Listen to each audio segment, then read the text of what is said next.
अस्सलाम वालेकुम नाजरीन, मैं हूं आपका होस्ट एहसन और आप देख रहे हैं हादी यूट्यूब चैनल। नाजरीन, वफाक वज़ीर तालीम जनाब शफ़क़त महमूद साहब ने कोरोना वायरस की सेकंड वेव की पेश नज़र बढ़ते हुए केसेस की वजह से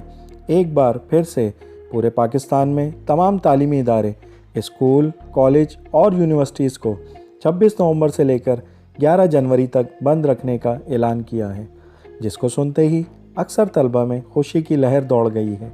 और वो अपनी खुशी का इज़हार कुछ इस तरह से कर रहे हैं कि